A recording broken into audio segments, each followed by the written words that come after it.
یا بنی اقم الصلاۃ وامر بالمعروف وانہ عن المنکر واصبر علی ما اصابک۔ گویا کہ اہم ترین چیز، بنیادی ترین چیز، اللہ کو محض پہچان لینا کافی نہیں ہے، یاد رکھنا ضروری ہے۔ اللہ یاد رہے گا تو فکر صحیح آگے بڑھے گا، اللہ یاد رہے گا اور اس کے ساتھ ایک گہرا تعلق جو ہے برقرار رہے گا تو عمل درست رہے گا۔ بالکل یہی بات سورہ طٰہٰ میں جو پہلی وحی حضرت موسیٰ علیہ السلام پر ہوئی اور پہلا مخاطبہ ہے، چونکہ حضرت موسیٰ کو یہ انبیاء کرام کے مقدس گروہ میں ایک امتیازی حیثیت حاصل ہے کہ ان سے براہ راست گفتگو ہوئی ہے، اگرچہ صرف ایک پردہ تھا، اوٹ من ورائے حجاب گفتگو ہوئی ہے، لیکن یہ کہ کوئی فرشتے کا درمیانی جو ہے وہ لنک نہیں تھا، براہ راست اللہ تعالیٰ نے حضرت موسیٰ علیہ السلام سے کلام فرمایا۔ کلم اللہ موسیٰ تکلیما، موسیٰ سے تو اللہ نے کلام فرمایا جیسے کہ کلام کیا جاتا ہے۔ تو پہلا مخاطبہ ہے، یہ پہلا مکالمہ ہے، پہلی وحی کہیے، اسی میں یہ الفاظ بھی موجود ہیں، اننی انا اللہ لا الہ الا انا فاعبدنی واقم الصلاۃ لذکری۔ یہ گویا کہ حکمت قرآنی کا ایک بہت بڑا خزانہ ہے یہ آیت مبارکہ، کہ خود حضرت موسیٰ علیہ السلام کو جو ہدایت دی جا رہی ہے، میں ہوں، میں اللہ، اننی انا اللہ لا الہ الا انا، میرے سوا کوئی معبود نہیں، فاعبدنی، بس میری بندگی، میری عبادت، میری پرستش، میری محبت، اس کو اختیار کرو۔ وَأَقِمِ الصَّلَاةَ لِذِكْرِي، اور نماز کو قائم رکھو میری یاد کے لیے۔ بلکہ اسی سلسلہ کلام میں آگے چل کر سورہ طٰہٰ میں آتا ہے،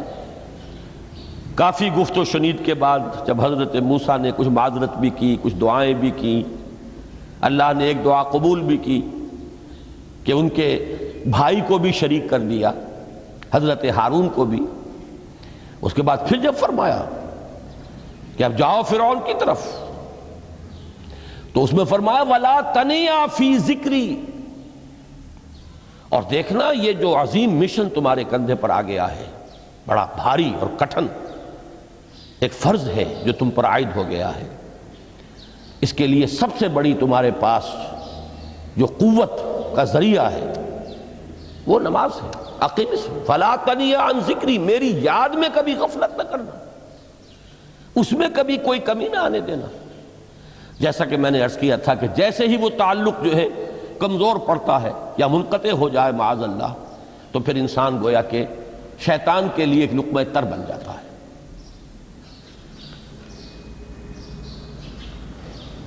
اب آپ غور کیجئے، تیسری شے تقرب الی اللہ، اس کے حوالے سے بھی جو فرائض اور نوافل کی بات ہے اس کو اس وقت ذہن سے نکال کر یہ سمجھیے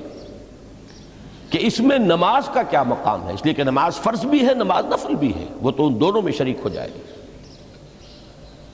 اب اس کو لفظ صلاۃ کے حوالے سے آپ ان دونوں چیزوں کو سمجھیے۔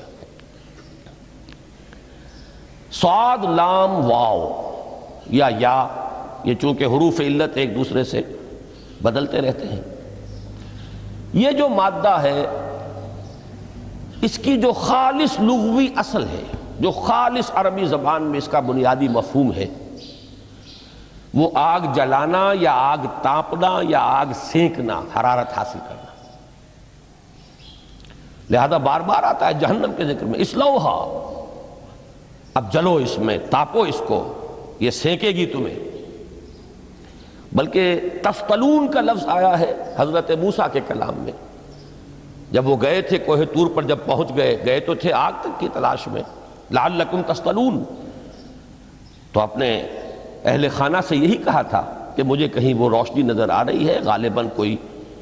وہاں سے آگ مل سکے گی، ورنہ یہ کہ کوئی رہنمائی کو رستہ مجھے مل سکے گا، میں وہ آگ لے آؤں گا، کوئی چنگاری وہاں سے لے آؤں، لعلکم تفتلون، تاکہ تم، اب یہ اصطلاح در حقیقت باب افتعال ہے، اور یہ تے یہاں پر توئے کی شکل اختیار کر گئی، تا نے تو بنی کی صورت اختیار کی صاد کی وجہ سے۔ بہرحال اس کا سب سے بنیادی مفہوم جو ہے وہ ہے تاپنا، سکائی حاصل کرنا، حرارت۔ اس کے حوالے سے سمجھ لیجئے کہ سب سے بنیادی تعلق اس کا جو ہے وہ روح کے ساتھ ہے۔ روح میں محبت خداوندی کی آگ اگر ٹھنڈی پڑ گئی ہو، اگر محبت خداوندی کی حرارت میں کمی ہو رہی ہو، تو اس کو اثر نو، جس کو کہ میں آج سوچ رہا تھا تو ایک لفظ ذہن میں آیا کہ جیسے بیٹری اس کو ریچارج کیا جاتا ہے، اسی طریقے سے روح کے اندر محبت خداوندی کی اس حرارت کو اثر نو تازہ کرنا، یہ ہے در حقیقت نماز کا اصل مقصد۔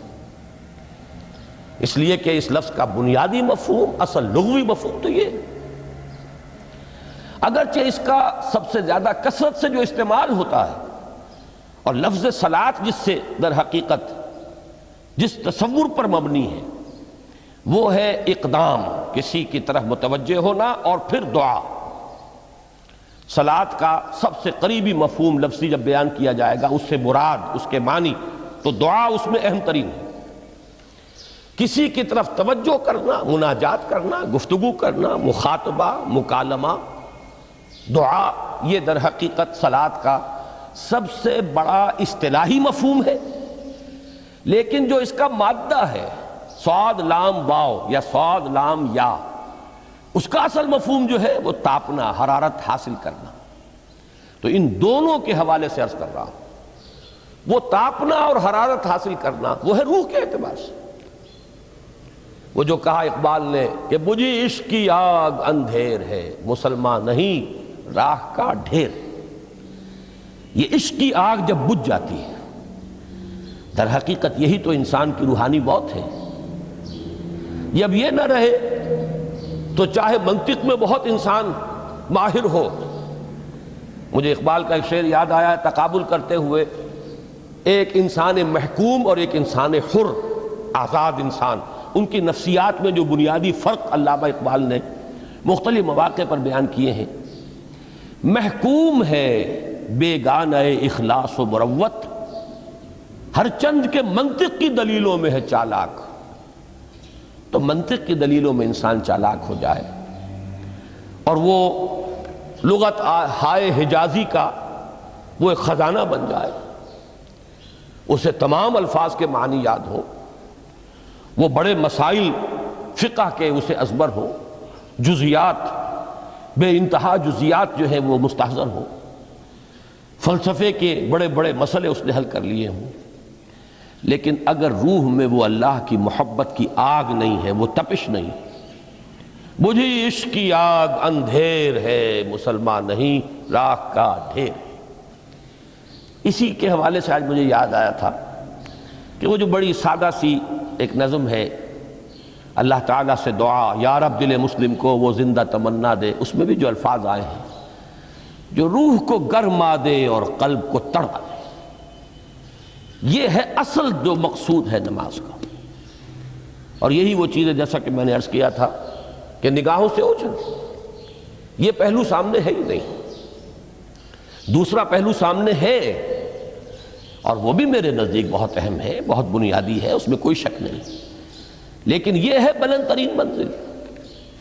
کہ تقرب الی اللہ، اس کے لیے در حقیقت یہ کس لیے درکار ہے؟ روح کے اندر عشق کی حرارت اور گرمی تازہ ہو جائے۔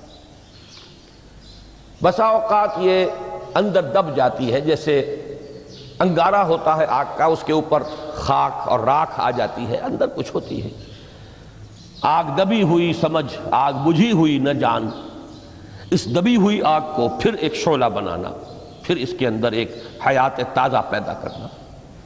یہ ہے نماز کا اہم ترین اور بلند ترین مقصد۔ لیکن اس کے ساتھ ہی اس نماز میں ذکر ہونا، اس کا یہ ذکر ہے، اور ذکر کی جب میں فہرست بیان کیا کرتا ہوں بہت سے حضرات کے سامنے ہوگا کہ ذکر کا در حقیقت مفہوم ہے استحضار اللہ فی القلب۔ ہمارے ہاں غلطی سے جو ذرائع ذکر ہیں انہیں ذکر قرار دے دیا گیا ہے۔ نماز ذکر نہیں ہے، نماز ذکر کا ذریعہ ہے۔ اقیم الصلاۃ لذکری، نماز قائم کرو میرے ذکر کے لیے۔ یہ اللہ اللہ کہنا یا ادعیہ معصورہ جو حضور صلی اللہ علیہ وسلم کی مسنون دعائیں ہیں، انہیں اپنے تمام معمولات دنیاوی کے ساتھ ساتھ ان دعاؤں کو بھی انسان پڑھتا رہے، اللہ سے دعا کرتا رہے، یہ تمام ذرائع ذکر ہیں۔ سبحان اللہ الحمدللہ الحمدللہ، اس کا آپ ورد کیجئے، یہ بھی ذریعہ ذکر ہے۔ حقیقت میں ذکر ہے استحضار اللہ فی القلب، اللہ کو دل میں لے آنا، اللہ کو دل میں حاضر کر لینا، اصل میں تو ترجمہ ہوگا لیکن حاضر جاننا، یہ کیفیت جو ہے انسان کو حاصل ہو جائے۔ اب اس کے حوالے سے ذرا بات سمجھیے کہ ایک تو میں عرض کر چکا ہوں مجسم ذکر تو قرآن ہے، لہذا ذکر کی فہرست جب آپ کریں گے ذرائع ذکر تو ان میں سب سے پہلے قرآن آئے گا، اس لیے کہ وہ ہماری حکمت کے پہلے مسئلے کو حل کر رہا ہے، بنیادی مسئلہ، اہم ترین مسئلہ۔ دوسرے نمبر پر ذکر جو ہے، اب اس کے لیے کچھ اصطلاحات جو میرے مختلف دروس میں شاید آپ کے سامنے بعد میں آئیں یا پہلی آ چکی ہوں، ان کے حوالے سے میری بات سمجھیے۔ ایک ذکر غیابی ہے، تھرڈ پرسن میں، صیغہ غائب میں اللہ کی یاد کرنا، اللہ اکبر اللہ اکبر اللہ اکبر۔ اب یہ اللہ اکبر جو ہے یہ جملہ اسمیہ خبریہ ہے، ایک حقیقت کی تکرار آپ کر رہے ہیں، اللہ سب سے بڑا ہے، اللہ سب سے بڑا ہے، سبحان اللہ سبحان اللہ سبحان اللہ۔ یہ در حقیقت ذکر غیابی ہے کہ آپ اس میں مخاطب نہیں ہیں اللہ سے، ایک ذکر خطابی کہیں یا ذکر حضوری کہیں جس میں مکالمہ ہوتا ہے، جس میں گفتگو ہوتی ہے۔ تو نماز در حقیقت ذکر حضوری اور ذکر خطابی کی بلند ترین شکل ہے۔ اس لیے میں نے عرض کیا تھا کہ نماز کے لفظ یا صلاۃ کے لفظ، یہ اصطلاحی معنی جو اکثر و بیشتر کیے جاتے ہیں وہ ہے دعا، اور دعا میں ہوتا کیا ہے؟ مکالمہ ہے، مخاطب، اے اللہ، اے میرے رب، اے پروردگار۔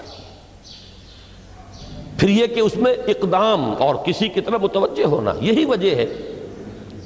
کہ افتتاح صلاۃ، نماز کو شروع کرنے کے لیے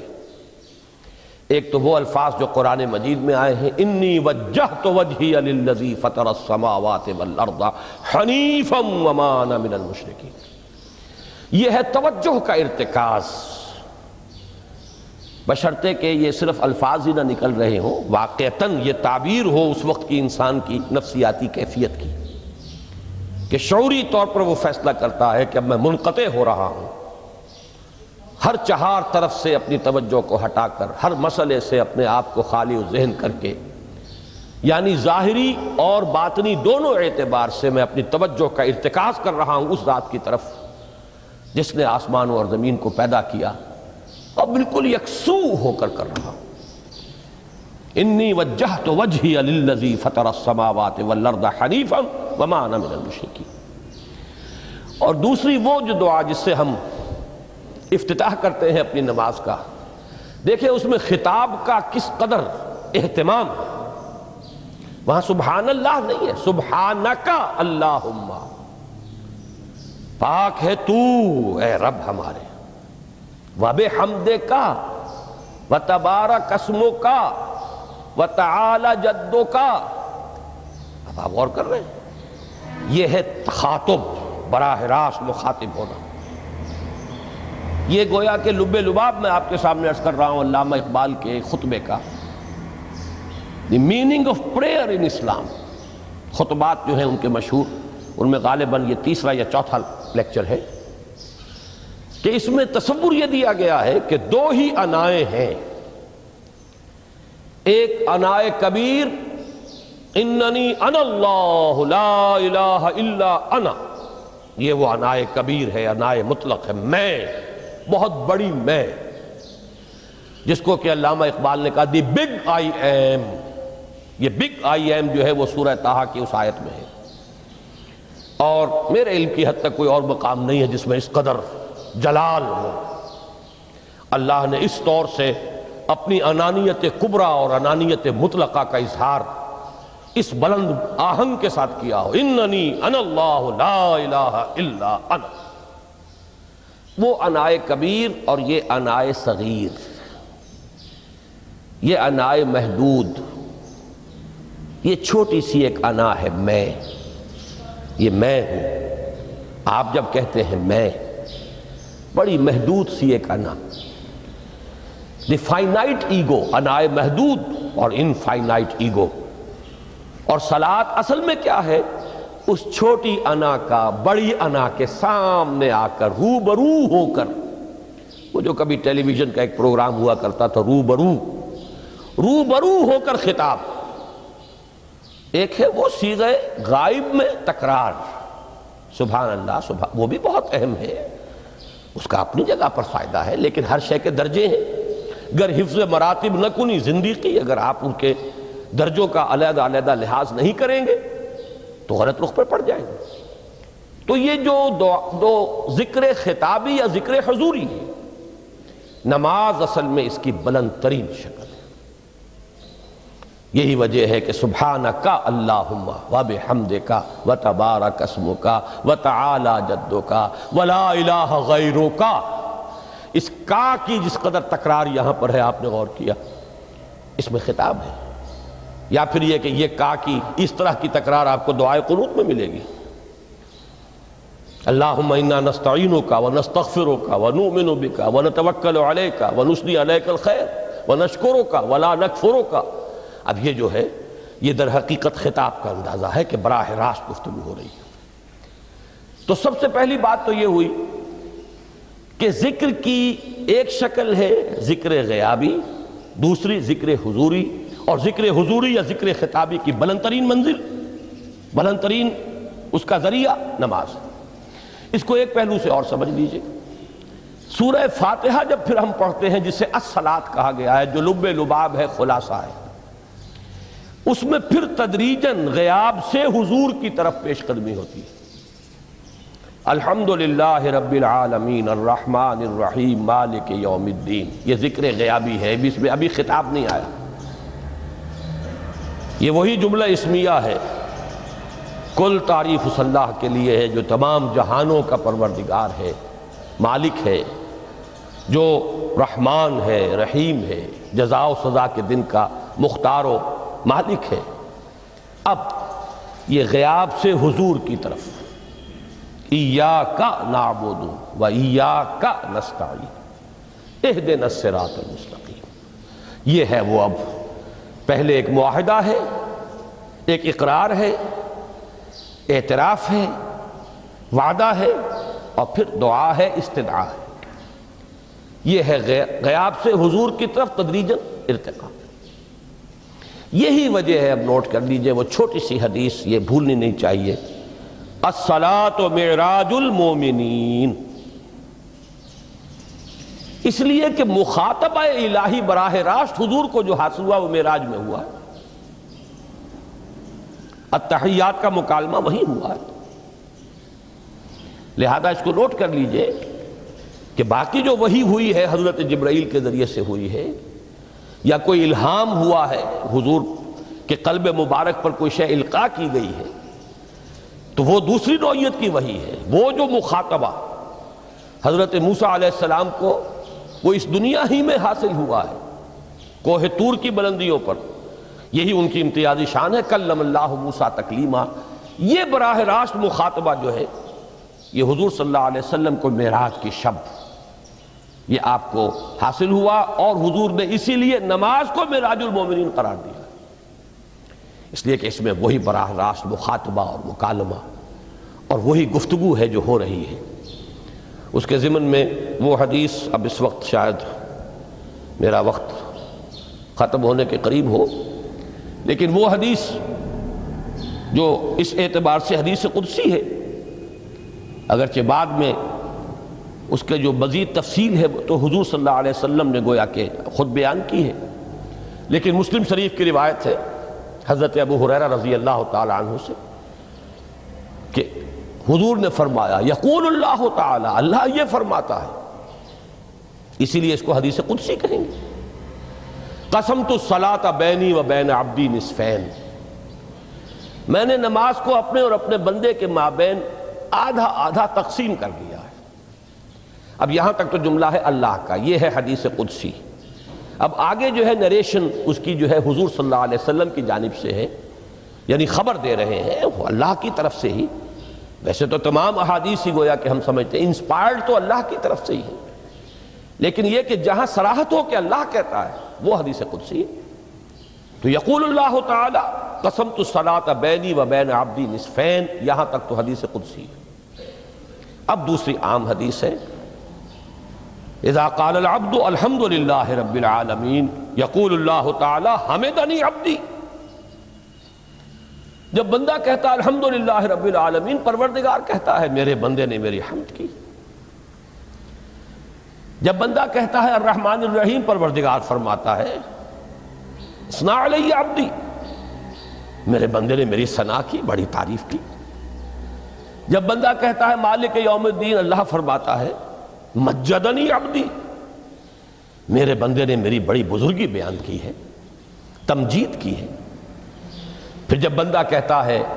ایاک نعبد و ایاک نستعین، اللہ فرماتا ہے ھذا ما بینی و بین عبدی ولعبدی ما سأل، یہ ہے میرے اور میرے بندے کے درمیان۔ یہ تو معاہدہ ہے نا، معاہدے میں تو دو فریق جکڑے جاتے ہیں، بند جاتے ہیں۔ یہ میرے اور میرے بندے کے درمیان ہے، اور میرے بندے نے جو طلب کیا میں نے دیا، اس لیے کہ اس میں طلب بھی تو ہے، ایاک نستعین، تیری مدد چاہتے ہیں، یہ طلب ہے۔ اسی کی شرح ہے جو اب آخری 3 آیتیں ہیں، پروردگار ہم تیری مدد چاہتے ہیں، پروردگار ہم تیری ہی بندگی کرتے ہیں اور کریں گے، اور تیری ہی مدد چاہتے ہیں، چاہیں گے۔ اگر حال میں اس کا ترجمہ کریں گے زمانہ حال کے اعتبار سے، اس لیے کہ فعل مضارع میں تو دونوں موجود ہیں، شامل ہیں، تو یہ ایک اعتراف ہے، اظہار حال ہے۔ اللہ کرے کہ وہ واقعتاً صحیح اظہار حال ہو، ہم واقعی اللہ کی بندگی کرتے ہوئے یہ کہیں کہ ایاک نعبد، ورنہ اگر ہماری اصل صورتحال سے وہ مطابقت نہ رکھتا ہو تو پھر تو ایک طرح کا جھوٹ ہو جائے گا، غلط بیانی ہو جائے گی۔ ایاک نعبد، تیری ہی بندگی کرتے ہیں، اور مستقبل میں کیجئے، کریں گے، یہ ہے عہد۔ تیری ہی مدد چاہتے ہیں، تجھی سے مدد طلب کرتے ہیں، تجھی سے مدد چاہتے رہیں گے، اس کے لیے فرمایا وَلِعَبْدِ مَا سَأَلَ۔ اور پھر اس کے بعد وہ استدعا ہے اهدنا الصراط المستقیم صراط الذین انعمت علیہم غیر المغضوب علیہم ولا الضالین۔ اس حدیث میں اس کو ایک ہی جملے کو لیا گیا ہے، ایک ہی جملے کی حیثیت سے۔ جب بندہ یہ کہتا ہے تو اللہ فرماتا ہے ھذا لعبدی ولعبدی ما سأل، یہ خالص میرے بندے کے لیے ہے، اس بندے نے ایک درخواست پیش کی ہے اور میں نے گرانٹ کی، وہ اپلیکیشن، وہ ریکویسٹ گرانٹڈ ہم نے دے دی، ولعبدی ما سأل۔ یہ ہے اس کی تاثیر کا عالم، بشرطے کے معاملہ وہ شعور کے ساتھ، بشرطے کے مطابقت ہو ظاہر اور باطن کی، بشرطے کے مطابقت ہو قول اور فعل کی، تو اس کا اتنا اونچا مقام ہے کہ ایک ایک جملہ ادھر ادا ہوا، ادھر اللہ کی طرف سے ریسپانس مل رہی ہے۔ افلاک سے آتا ہے نالوں کا جواب آخر، اٹھتے ہیں حجاب آخر، کرتے ہیں خطاب آخر۔ یہ خطاب ہے، مخاطبہ ہے، مکالمہ ہے، یہ ہے اصل نماز۔ اسی لیے اسی کو کہا گیا نماز۔ البتہ اب اس سے آگے بڑھیے، ذکر کی ایک اور شکل بھی ہے، اور وہ ذکر عملی ہے۔ ایک تو ہم نے کہا اللہ اکبر، اللہ بہت بڑا ہے، سب سے بڑا ہے، یہ جیسا کہ میں نے عرض کیا ایک اعتبار سے تو ذکر غیابی ہو گیا۔ دوسرے یہ کہ یہ ایک فکری لسانی ذکر ہے، ہم نے کہہ دیا۔ ایک ہے اسی کے ساتھ ایک عملی ڈیمانسٹریشن، جب یہ کہتا ہوا انسان سیدھا سجدے میں گرتا ہے تو در حقیقت یہ اس اللہ اکبر کی تعمیل ہو رہی ہے۔ لہذا نماز میں جہاں ذکر غیابی بھی ہے، سورہ فاتحہ کی پہلی 3 آیات، جہاں الذکر کا حصہ بھی ہے، کچھ نہ کچھ قرآن آپ پڑھیں گے اس میں، پھر یہ کہ ذکر حضوری اور ذکر خطابی بھی ہے کہ آپ نے اللہ سے عہد و پیمان کیا، قول و قرار کیا، استدعا کی، اس کے ساتھ ہی ذکر عملی بھی ہے کہ جھکنا، اللہ کی تعظیم میں انسان جھکتا ہے۔ آپ اپنے کسی بزرگ سے جب ملاقات کرتے ہیں تو جھک کر سلام کرتے ہیں، تھوڑا سا جھکنا، زیادہ جھکنے کی تو اجازت نہیں ہے، لیکن یہ کہ تھوڑا سا خم آتا ہے، یہ بھی طبیعت کی بات ہے۔ میں سمجھتا ہوں فطرت میں جیسے شکر ہے ویسے ہی اس قدر تعظیم تو فطرت انسانی میں موجود ہے۔ آپ استاد کے سامنے آئیں گے، تھوڑا سا خم کھائیں گے، آپ اپنے کسی بڑے بزرگ رشتہ دار کس سے ملیں گے تو تھوڑا سا خم لا محالہ ہو جائے۔ یہ در حقیقت اس آپ کے فکر کی ایک عملی تعبیر، اس کا عملی مظہر ہے کہ آپ نے اس ہستی کی تعظیم کی ہے، اس کی عظمت کا اقرار اور اعتراف کیا ہے۔ یہی تعظیم ہے اللہ تعالیٰ کی کہ جس میں پہلا درجہ ہے رکوع، جھکے آپ، اللہ اکبر کہہ کر جھکے، اور اس کے بعد پھر اس کا جو آخری درجہ ہو سکتا ہے وہ سجدہ ہے، جس میں کہ انسان نے جب اپنی پیشانی زمین پر ٹکا دی تو گویا کہ اس نے اپنی انانیت سے، اگر یہ شعور کے ساتھ ہوا ہو تب میں بات کہہ رہا ہوں، تو گویا کہ اس نے اپنی انانیت سے کامل دستبرداری اختیار کر کے اور اپنے آپ کو اپنے رب کے قدموں میں ڈال دیا۔ یہی وجہ ہے کہ حضور نے اس کو تعبیر فرمایا ہے کہ جب سجدہ کرو تو یوں محسوس کرو کہ تم نے اپنا سر اپنے رب کے قدموں میں رکھ دیا۔ یہ کیفیت ہونی چاہیے، اور چونکہ میں نے ابھی عرض کیا کہ یہ در حقیقت انسان کی انانیت، میں، میری مرضی، میری خواہش، میری پسند، میری عقل، میری منطق، میرا چوائس، میرا اختیار، یہ سب چیزیں ہی تو در حقیقت جو ہمارے اندر ایک مضمر ہے شیطنت، اس شیطنت کا مظہر یہی تو ہے۔ جب اس کو انسان اپنے ہاتھوں اپنے رب کے قدموں میں رکھ دیتا ہے تو در حقیقت اسی لیے اس کو تعبیر کیا گیا کہ اقرب ما یکون العبد الی ربہ فی السجود، بندہ اپنے رب سے قریب ترین جو ہوتا ہے وہ سجدے میں ہوتا ہے، بشرطے کہ وہ سجدہ واقعی سجدہ ہو۔ اس میں حقیقت یہ ہے کہ اقبال کا وہ شعر بڑی صحیح تعبیر ہے، وہ سجدہ روح زمیں جس سے کانپ جاتی تھی،